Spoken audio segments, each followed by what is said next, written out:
Welcome everyone to the brand new podcast that me and Martin's been talking about for a while to use. This is CODEC Memories. Basically what it is, it's our memories of games in the past we've played or games now. Why CODEC Memories? Well, let's just talk about the thing we're going to talk about today, and you can obviously see it in the description, is Metal Gear Solid. And Metal Gear, Snake.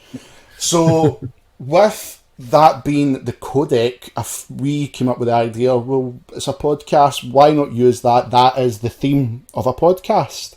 We will be doing different games over time. It's not going to be single tune Metal Gear. This is going to be a lot of games me and Martin can talk about. There is thousands of games me and Martin can talk about. But the one we want to start off this podcast with is one, it is really dear to our hearts, and it's continued all the way up to the new game. It came out over a year, but was that 2 year? 2014? 15? Metal Gear Solid 5? 2015. We're not counting survival, fuck that. But I'd rather count survival, but we'll get to there eventually. We'll get there eventually. But we'll dive straight in with Metal Gear Solid. Metal Gear Solid, to us, Martin, it holds a lot. Is that? This is the defining game of the era? Yeah. The way I look at Metal Gear... Metal Gear? Metal Gear? Fuck, we're going to be doing that on this podcast. Yep. Going to run that joke into the ground and then some. Yep. When you look back at the PlayStation 1 era, before like the announcement of Metal Gear, we did have defining games such as like Tomb Raider, Final Fantasy VII, but we never really had that big, so to speak, blockbuster. There was always little things like, Crash Bandicoot. Oh, he's running into the screen, or he's running away from the screen. Oh, there's a boulder, and then, you kept going, and then obviously Mario 64 appears and revolutionises it. It was like playing a video game. Yeah. For the very first time again. The N64 at the time, I felt that was for now gamers. If you get my meaning, like Super NES was, and that's how I always seen your appeal in like that market with Nintendo compared to I was a Sega guy. I understand the whole concept now of Nintendo. When I was young, I was quite naive about it. It's just, when you look at the SNES, Yoshi's Island, which still looks better than a lot of games now. Because of that lovely art style. That game at the time, that lasted me 2 years. Yeah, I remember, mate. It wasn't through a lack of playing it either. It was, I needed to see what else was hidden away. I needed to find out the next, and it was just hard enough. Mario 64, the same thing. Yeah, because I remember you went to the N64 first. I went PlayStation, and PlayStation really was just your basic CD-ROM games. Fair enough, you had 10 out of 10 games. I'm never going to put the machine down, so to speak. Certain games that couldn't have been done anywhere else. No, but they weren't, until Final Fantasy VII. Yeah, they weren't something that made me go, I need that system. That's it. Because obviously, whenever we get to the Final Fantasy stuff, you introduced me to that game and that franchise, which has now continued on in my life. But that was like, to me, if you look back at the PlayStation 1 era, that is the blockbuster to start at. Final Fantasy VII. Like, no one else can match this. No one else is capable. Not even PCs back then. No. And shit, sorry, my phone's on loud. Oops. Professional as. I had good reason, okay. Final Fantasy VII had, there was just nothing like it before. No. And especially not in the UK. We'd never had a proper big name, high budget, turn based RPG. No. The closest we got to that kind of thing was again on the SNES. You had a lot of action RPGs in the style of Zelda, Illusion of Time. Yeah. Which, you know what I think of that game. Oh, it's phenomenal, mate. I remember you told me all about it, and when I tried it, it's Squaresoft at their best. And he didn't even make it. No. It was Enix. Was it Enix? Enix. Quintet they were called. This one for another Squaresoft day because they're part of a wee trilogy. did Squaresoft publish it? No, Nintendo published it. Was here. it Nintendo? Ah, fuck. Sorry, my bad then. Square, after the Final Fantasy movie, Square merged with Enix. Right. Squeenix. But Squaresoft at the time were making, obviously, Final Fantasy, which is published here by Sony. And it was also Sony that published Final Fantasy VII in the States, but after that EA took over. That's right. Anyway. Yeah, I remember, because if you look we're at not talking about no, we're not talking about that shit. But I remember, because it was like one of the ones where, like, if you came over when I had the PlayStation 1, it was like Ridge Racer, Final Doom, fucking, I'm trying to think of other games I had. I've still got them as well, and they're behind me. Ultimate Doom. Doom. Always Descent Doom. 2. There's so many games behind me that I've kept. It's like, oh god, they are like nearly 20-year-old for like me and you. Well, it's Final Fantasy VII's 20th anniversary this year. Yeah, so it's scary when you actually think about it. MGS is 19. But when I first heard of Metal Gear, right, I've actually still got the magazine, because I remember, like, me and you used to swap. I always bought the official magazine. You always bought Power PlayStation. I know this is where we're showing our age, people. There was a thing called a magazine that wasn't online. Got demo discs. Yeah. Because I remember the Nightmare Creatures one. I thought it was brilliant. When you look back at Nightmare Creatures now, it's like, holy shit, does that look shit? What a great game! Back in the day. In London. Bring back Nightmare Creatures. No, because Konami made this engine, mate, and Konami can go fuck themselves. See the golden age of Konami. It was almost unrivaled by any other. Nothing will beat Konami at the golden age. Nothing will, mate. And the golden age lasted a long time. We're talking about from the NES all the way through to the PS2. I mean, I'd say it stopped with the whole Kojima thing. I think that killed them. I don't, but we'll get to that in a later episode, what I think about him. Yes. We'll get there. So, I've still got the magazine, mate, because you used to get Power PlayStation. Was it Power PlayStation? No, I used to get the official one when they had a big thing, like Final Fantasy or Metal Gear Solid. What was the unofficial one you used to get? It done it in percentage. Mate, I've actually still got one of your magazines. Huh. So that shows you how old they are. But I remember... I can't remember the name. I know exactly what you mean. Yeah. I used to pick them up every so often. Usually I'd go on holiday in the summer, get a couple of issues. If anybody remembers it, please drop a comment. It was in the UK. I've got one down the stair. I just cannot remember the name. But when I first heard of Metal Gear, it was August 1996, I believe. Yes, Games Master magazine had a massive bit on it. It was the official one. I've actually still got the magazine. And it's either 96 or 97. I could be, because I remember, like, it was 14. We were 14 when the game came out, so yes, that was 19. It'd be 99. Later in Europe, We got it later in the US and Japan. Yeah, we were stuck waiting to March, so they translated it to Diddy languages. Right, so let's take it for our time period. We ignore the US and US and Japan release, right? So if we take our one, which would be right then, it would be August 1998. That's what it would be if it came out when we were 14, because we would have been 15 in 2000. Right, okay, that makes sense now.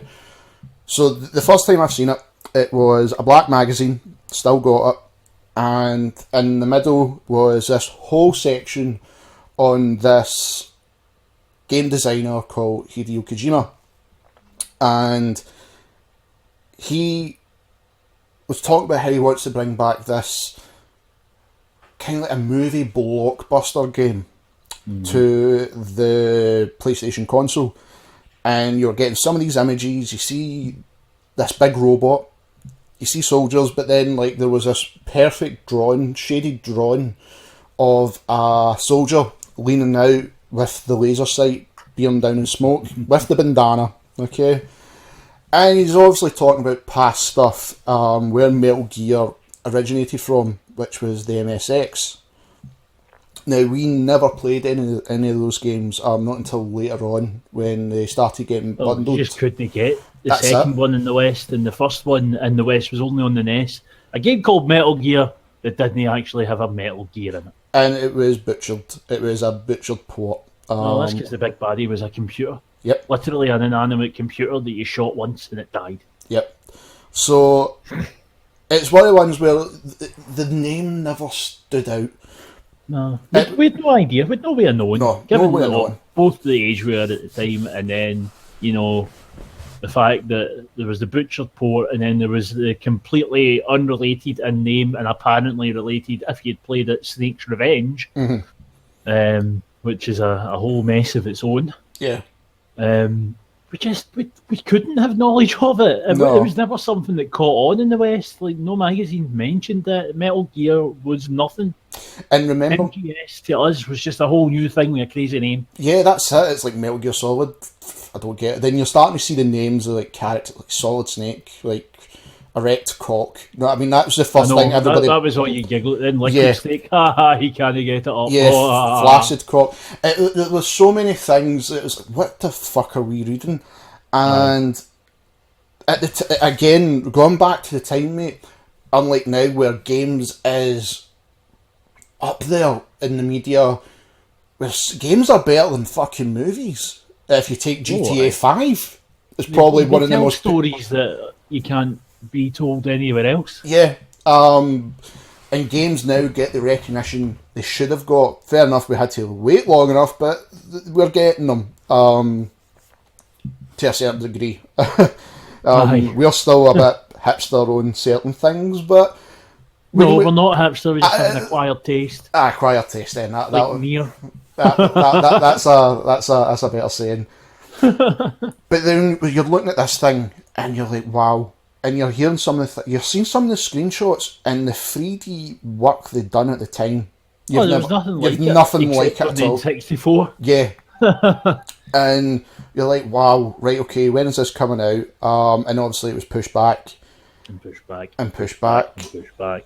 And then it dropped. Do you remember the demo?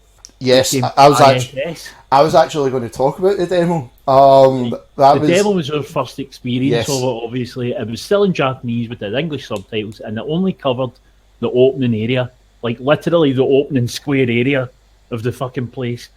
So you had the water, you had the intro, you had the wee boxes, you just had to wait in the lift getting there, and then you went up the lift, demo was done. Because I remember in the demo, they gave you some weapons you could try. You got the SOCOM. SOCOM Nikita. With the silencer, you got the Nikita to piss about with. C4. Chaff grenades. Yeah. For the cameras. But whenever you fucked up, and you did fuck up because you'd never played anything like this before, this is our first stealth game. There's never been anything like it. No, that's it. Right? And you get shot, and Snake would go, rah, rah, rah, and then Mayline would come on the codec and the game over screen and go, Snaku! I was waiting for one. I was waiting for one of these today. Snaku! It was one of these things. It was one of these things, Martin, that it took us a while to understand, like, what's the concept of this game? Because you're used to games, because at the time, right, let's talk about a game that was out, it had voice acting, piss poor voice acting, but it's funny now, and that was considered like movie style, and that was Resident Evil, which is nothing like movie style. That is a fucking joke of a game. It's legendary. Movie it's a legendary game in its own right, so there's nothing I would do to put that game down. But when you start playing Metal Gear for the first time, or Metal Gear Solid, sorry, for the very first time, it's like, what the fuck is this? And it opened your mind to, like, wow, this is just wait, I need to sneak. Wait, these guys can hear me? Aye. Or they see your footprints. Step in the puddle. You step in the puddle and go, hey, what was that noise? Or you've got to chat the wall to bring them round.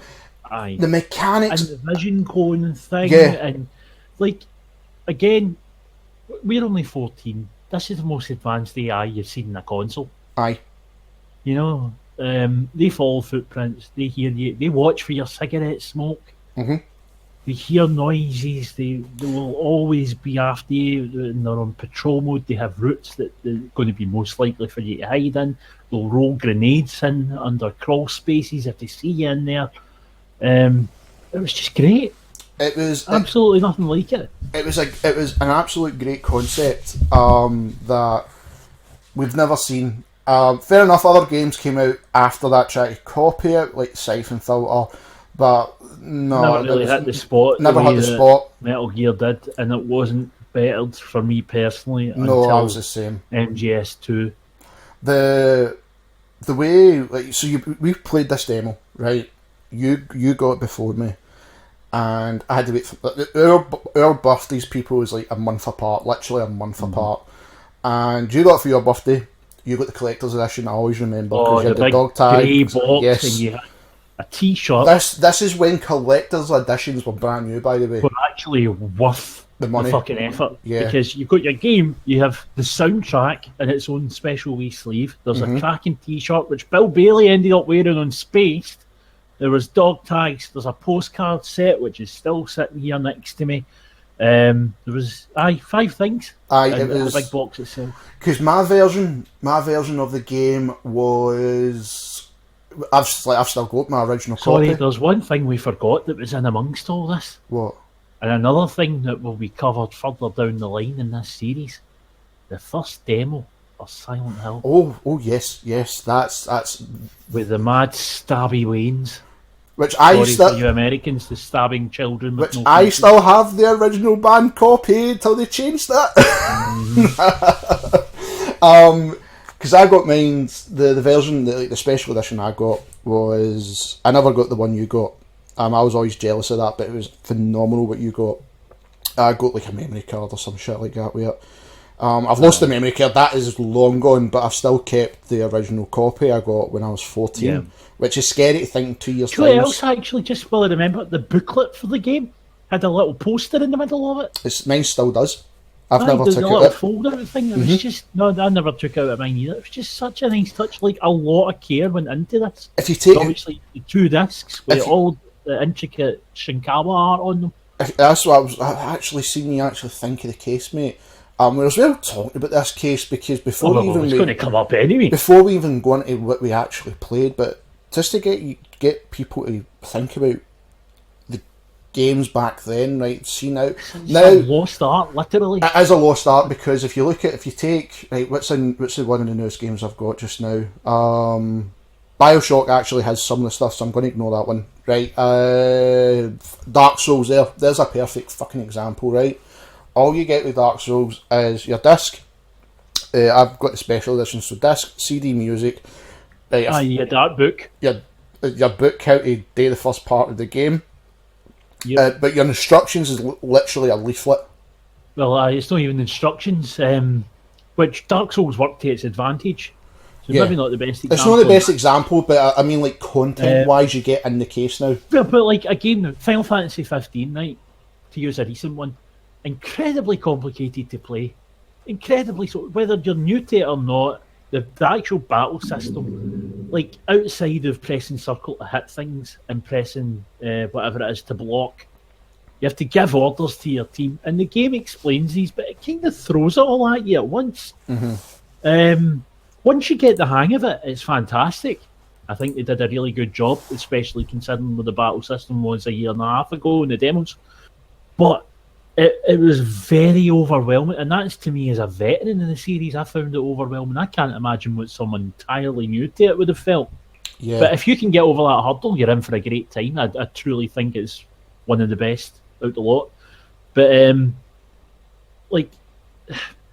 It's ironic, really, because back when you got booklets, games were easier to work. Metal Gear needed a booklet to tell you how to needed a booklet, the gun and how to hold a gun and run and shoot and all that, because the buttons for it were a little bit off. They certainly wouldn't be the case now. I mean, you hold like square and X, and then you had to shoot your gun as you ran. Yeah. Whether you liked it or not, and then double tap R2 to reload. I mean, there were certain things I didn't understand about the game. When I first played it, I didn't understand, like, you could run and shoot. And I used to play it with circle was my attack instead of circle becoming crouch. I made X become crouch. And it made Well, that's sense. because it makes sense. No, but what I mean is, see, when you're running and shooting, it makes sense Aye. to have square and X together, so you're using the one thumb. Aye, Where I've exactly. done it a But stupid yours way. made sense from just a common sense Yeah, standpoint. like a game standpoint. And that's the other problem, because if you remember, Final Fantasy VII used the Japanese method: circle confirms, cross or X, Yeah, exits or backs up. And that, ever since then, any Final Fantasy I've played, I've had to set them up like that. So I've even on got the to set them up Xbox, like when that. I played 13, B was confirmed. yeah. I've always had to set all my Final Fantasies up like that. I've never used X as the confirm button in a Final Fantasy game. I just can't Like, do again, it. it's going back to the SNES, because on the SNES, It was A red. was always confirmed because of the NES. Aye. So A confirmed, B backed out. And they carried that over to PlayStation. And it made sense. It just made sense. Because the jewel case you got, the artwork on it, mate, like the front cover, the back was just outstanding. It was beautiful to look at. The instructions The artwork. taught you everything exactly. The artwork, giving you a back detail, like who's big boss. Aye, there's a little timeline that you had. Yeah. This guy's important to the story. This is what it's about. And then you had the little summaries of the plots of Metal Gear 1 and 2, which you'd obviously no way of playing. And it was telling you exactly where you are, exactly where Snake was in his life after the events of those two. And they made such good use. And it was a big, meaty booklet as well. Yeah, it didn't skimp on the paper, which I think is still brilliant when you consider like some of the things you get today. Obviously, right, like we were saying, we've had all these games. Final Fantasy introduced us to the 3-disc scenario. So a game continues over 3 Like a discs. disc swap screen. This had 2. Silent Hill was in it, but we'll obviously get to that in a later podcast. So when you put the game in, and the thing that stands out to me was just it didn't have the Konami. But was they pissing about? No, You had the Konami bit flash up, and it played, which we had no idea at the time, what was the tune from Snatcher. because I was going to say that. Dun, Dun, dun, dun, dun, dun. Because I was going to say it was not a normal Konami tune what you were used to in the SNES. That's what we were all used to. And then we got this opening cutscene. Aye, that's the other thing. It wasn't like, look what you're in for. No, it's this is happening, the mission begins now. Yeah, it was brilliant because like you'll see some cutscenes now, it's just gameplay. The nuclear disposal facility on Shadow Moses Island. It's stuck in my head. It was 20 brilliant, years mate. later. It was done in such a way where if you take like say I'm trying to think of another game. Like Doom 3, that one stands out for me, where if you left it idle, it will show you gameplay of the entire game. Aye, Street Fighter. This Shows you a match. This instead shows you a backstory of him getting to the island, and it's Aye. full FMV. But in engine. Aye, that was the thing. It was in wasn't engine. Yeah, sorry, my pre-recorded bad. As an FM, it was pre-recorded in the game engine, so that nothing was jarring to you. This isn't a Final Fantasy VII situation where Chibi Cloud's going to be followed up by Man-sized Cloud. Yeah, Which is a sentence that will make no sense to anyone who doesn't know what we're talking about. I know you're all spoiled. But so then he shoots out the submarine, and that's him on course for Shadow Moses, and then Aye. the title starts with the music, Even the title, that music. and it just I'm going to slowly be banging creeps on in. about the music a lot. by Oh the no, way. the music was legendary in the first game. Then the title screen slowly appears. Actually, before we go any further, we should say about the music. What happened to the main theme? Now everybody knows the Metal Gear theme. The dun dun dun dun dun Yes. dun dun dun. And it turned out that the guy who composed it, I forgot his name now. I'm going to look it up as I speak. The guy who composed it actually stole it, Did he? which is why it was in Metal Gear Solid 2 and then gone. I'll 2 seconds. MGS composer. It's great having a Google machine in front of me. He's released an Undertale tribute album apparently. His name is Norihiko Hibino. Right. The Metal Gear Solid theme was actually a rip of a Russian song. The Russians found out about it, threatened to sue Konami. Konami had to pull it, which is why in the likes of Snake Eater onwards, it's only little references to certain phrases in the music. Right. That's cool. I didn't know that. Just a second. Aye, here we go. Metal Gear Wikia, always reliable. Now, obviously, like the main part of the theme, the safe bit, basically, was from the originals. I'm just trying to find the actual bit. Right. It was actually when Portable Ops came out, my mistake. Someone on the internet discovered, this is just me reading from the Wikia, full credit to whoever wrote it, that's where you can find it, metalgear.wikia.com. And I'll read it here. Shortly before the release of Portable Ops, someone on the internet discovered a piece by classical Russian composer Georgy Svidridov called The Winter Road, which sounds strikingly similar to the Metal Gear Solid main theme. This was later acknowledged by Kojima upon listening to it for the first time. Eventually, in an issue of EGM, it was revealed via an interview with Norihiko Hibino that the theme was indeed changed due to the fact Konami had legal problems with Russian composers who said we stole their music. The motif was removed from Metal Gear Solid 3's theme on the 20th anniversary music collection, with the name changed to The World Needs Only One Big Boss from Metal Gear Solid 2. That's sorry, not the name, the theme. At the point the melody originally began. Portable Ops theme featured the motif, but it got removed in the final version, instead being replaced with original music, which then appears on the game's soundtrack. The only time the theme appears is in an in-game advertisement for cards based on Metal Gear Solid and Metal Gear Acid 2. Oh, there's another wee bit. Code extracted from Smash Bros. Brawl showed that this theme was originally supposed to be among the My Music tracks, because you could customize music for each stage. It would give you a list. Yeah. So obviously you had a Shadow Moses stage, so you had like Metal Gear theme, MGS2, the Dead Cell theme, stuff like that. It was later removed, possibly as a result of the controversy. The theme was also not included in MGS4, as we all know, although Harry Gregson Williams' new motif, originally used in 3, was remixed by him as an independent piece carrying the title Metal Gear Saga, and the song Victory, played during the final results screen, had a similar beat to the MGS main theme. Other than that, it's just references to the theme and other songs, which is a damn shame because that is one of the all-time great video game themes. Fuck Russia.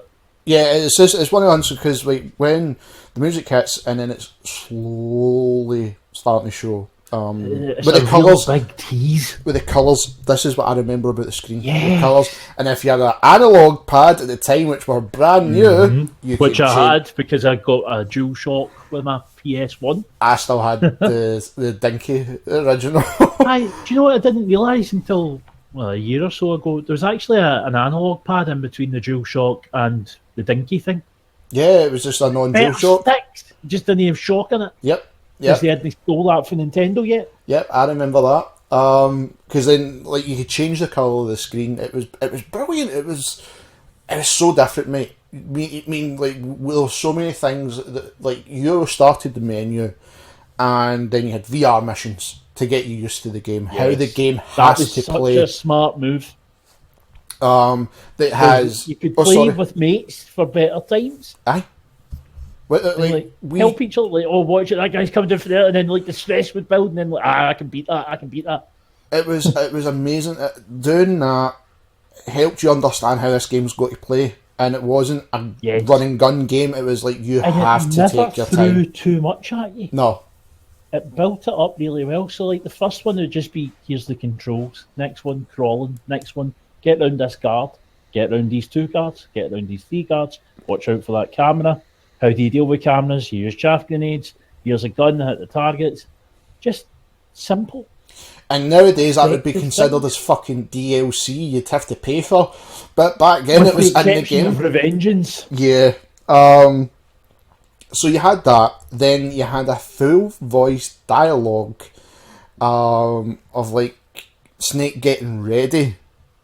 Getting all the injections, he cuts his hair. That was all entirely optional as well. You had all those videos you could watch, and they were videos. You had to go into a VCR. You could rewind and fast forward them. It would make the noises, and they were fully voice acted. They were done using the Shinkawa art as well. It was, It was excellent. the stuff you got with it was fantastic. Then you had the backstory of Metal Gear 1 and 2.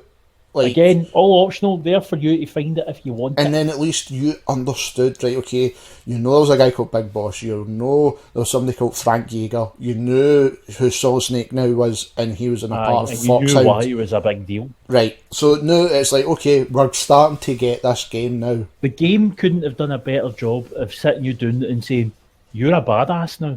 Yeah.